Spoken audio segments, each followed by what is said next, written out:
Gas टंचाईनंतर आता जळगावच्या ग्रामीण भागामध्ये डिझेल टंचाईचं संकट गडद झालंय। खरीप हंगाम सुरू होणार आहे आणि त्याच्याच तोंडावर शेतकऱ्यांची मोठी कोंडी झाली आहे।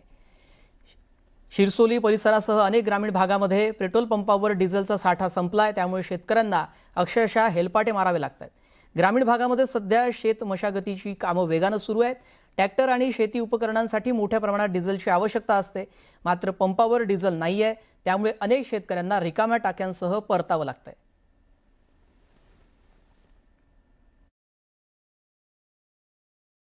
शेतकऱ्यांच्या खरीप हंगामाच्या कामाला आता कुठेतरी वेग आला असतानाच मात्र या कामात व्यत्यय आणण्यासाठी आता डिझेलचा मोठी टंचाईचा सामना शेतकऱ्यांना करावा लागतोय।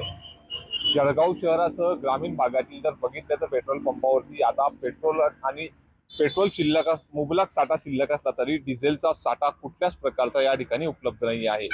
आपण जळगाव ग्रामीणच्या शिरसोली या पेट्रोल पंप परिसरामध्ये आहोत। या रांगेतील शिरसोली परिसरातील संपूर्णतः पेट्रोल जे पंप आहे त्या ठिकाणी डिझेलचा कुठलाच मुबलक साठा शिल्लक नाही आहे। मध्यरात्रीपासून पेट्रोल आणि डिझेलच्या यामागे प्रति लिटर 90 पैशांनी या ठिकाणी वाढ करण्यात आली, मात्र असं तरी आज सकाळपासूनच कुठल्याच प्रकारचा पेट्रोलचा साठा जरी मुबलक शिल्लक असला तरी डिझेल या ठिकाणी उपलब्ध नाही। आपण बघतोय तर शिरसोली परिसरातील हेच एक नायराचे पेट्रोल पंप आहे। या ठिकाणी ज्या पद्धतीने शेतकरी वर्ग डिझेल खरेदी करण्यासाठी गर्दी करत असतो, अशाच पेट्रोल पंपावरती आज शुकशुकाट आपल्याला पाहावयास मिळतो आहे। एकीकडचा विचार केला तर या ठिकाणी पेट्रोल आणि डिझेलच्या दरामध्ये दररोज किमतीमध्ये या ठिकाणी वाढ होत आहे। मध्यरात्रीपासून 90 पैशांनी पेट्रोल डिझेलच्या या दरामध्ये वाढ झाली, मात्र असं असलं तरी डिझेलचा मुबलकच साठा या ठिकाणी उपलब्ध नाहीये।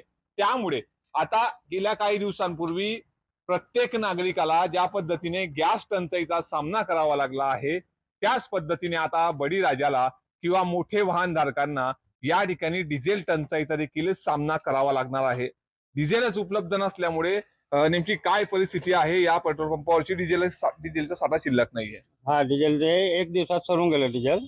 ते 2-4 पंप पुढे शिल्लक नाही होतं ना, मग शेतकरी लोक काय आपला वाहनवाले असं एक दिवसात डिझेल संपून गेलं। या ठिकाणी पेट्रोल मुबलक शिल्लक असलं तरी डिझेल खरेदी करण्यासाठी कुठल्याच प्रकारची या ठिकाणी डिझेल शिल्लक नसल्यामुळे आता डिझेल टंचाईला या ठिकाणी शेतकरी असेल किंवा मोठे वाहनधारक यांना अडचणीचा सामना करावा लागताना दिसून येत आहे। मात्र असं असलं तरी नेमकी आता ही डिझेल टंचाई कधी मिटेल हे देखील पाहणं तितकंच महत्वाचं असणार आहे। नितीन नांदुरकर, न्यूज 18 मराठी, जळगाव।